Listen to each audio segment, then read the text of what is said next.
नमस्ते प्यारे बच्चों। आज मैं आपके साथ बात करने वाली हूँ थ्रू और अक्रॉस की। THROUGH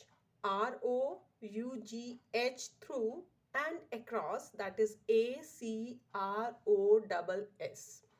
right? आप सोचोगे क्यों बात करनी है? इसलिए करनी है भाई, क्योंकि ऑफन आई हैव नोटिस्ड, अक्सर देखा है मैंने कि लोग थ्रू के स्थान पर अक्रॉस लगा देते हैं और अक्रॉस के स्थान पर थ्रू लगा देते हैं, वाइसे वर्सा यूज करते हैं। और ऐसा क्यों होता है? इसलिए होता है क्योंकि somewhere in the mind confusion is there, and till the time that confusion is rooted out, it will remain like this only. तो इस कंफ्यूजन का हमेशा के लिए परमानेंट इलाज करने के लिए मैंने आज सोचा कि आपकी इस कंफ्यूजन को दूर कर दिया जाए।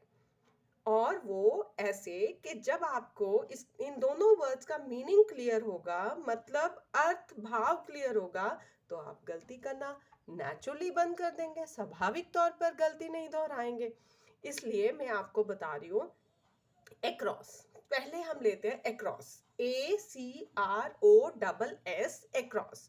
अक्रॉस का मीनिंग है एक सिरे से लेकर दूसरे सिरे तक। लाइक ये है ना, ये एक रूलर कह लो, कुछ भी कह लो, एक सिरे से दूसरे सिरे तक, from one end to the another end. This is a pencil, from one end to another end. You can also say this is a line from one end to another end. You can also say this is a ground from one end to another end.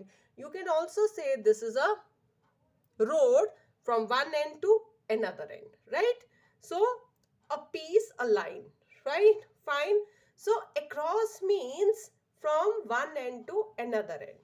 Like for example, we can say I ran across the road, means road के एक सिरे से लेकर दूसरे सिरे तक मैं दौड़ा या मैं दौड़ी।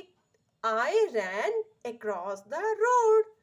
I ran across the park, मतलब मैं रोड के या पार्क के एक सिरे से लेकर दूसरे सिरे तक दौड़ा, मैंने दौड़ लगाई, right? So this is across. Now let's talk about through. THROUGH, through. Through का क्या मीनिंग है? Through means via media. For example, suppose करिए ये एक टनल है। टनल देख रहे हैं, ये एक सिरे से शुरू होती है, दूसरे से, और इसके बीच में से कुछ भी निकल सकता है, लाइक ऐसे, राइट? है ना? So this is via media. So this is via media, via media, via media, right? Is that clear? So it means via media, right? Using a medium. So the train went through a tunnel. Train tunnel के बीच में से होकर गई, रेलगाड़ी सुरंग के बीच में से निकल के गई, right? The boy ran through the tunnel, लड़का टनल के बीच में से दौड़ के निकल के गया, राइट? सो आई होप अब आपको अक्रॉस और थ्रू का मीनिंग बिल्कुल क्लियर है और अब आप इसमें गलती नहीं दोहराएंगे। अब एक और वर्ड्स वो है, actually basically these are prepositions, you know, prepositions, preposition, you know, preposition, like किसी भी वर्ड की पोजीशन को बता, किसी भी एक्शन की पोजीशन को एक्चुअली में बताते हैं, right? So you know, today I will tell you the difference between in and into. In and into में भी लोग ऐसे ही वाइस वर्सा करते हैं, जैसे अक्रॉस और थ्रू में करते हैं ना, ऐसे इन और इनटू में भी करते हैं। अब इसका भी कंफ्यूजन मुझे लगता है इसके साथ ही दूर कर देती हूँ, है ना? तो इन का मतलब है इनसाइड, मतलब कोई चीज जो पहले से किसी चीज के बीच में है, that is called inside.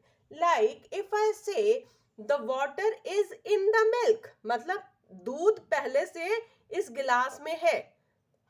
Sorry, the water is in the milk. Okay, so दूध में पानी है, या मैं कहूं the water is in the glass, मतलब गिलास में पानी है, या the milk is in the glass, मतलब दूध गिलास में है, right? But now if I say pour milk into the glass, मतलब into क्या है, in क्या है, एक स्टिल पोजीशन है कि एक चीज ऑलरेडी उसमें किसी चीज में है, किसी कंटेनर में है, लाइक ये कप है, कप के अंदर there are lying many things inside the cup, in the cup there are lying many things in the cup, right? So ये इन द कप है. Now if I say in into, if I have to use into, so what is the difference? The difference is into shows motion, into shows motion. Like if I say keep these pens into the pencil box, so मैं रख रही हूं, रख दो, action, movement, right? गतिशीलता. So if I say pour some milk into the glass, कुछ दूध गिलास में डाल दो, I have put the milk into the glass, or pour some milk into the glass, right? So now I hope in or into, across and through are clear to you all, and you will not repeat this mistake again. Thank you. Have a wonderful time and use the words correctly. Thank you for watching.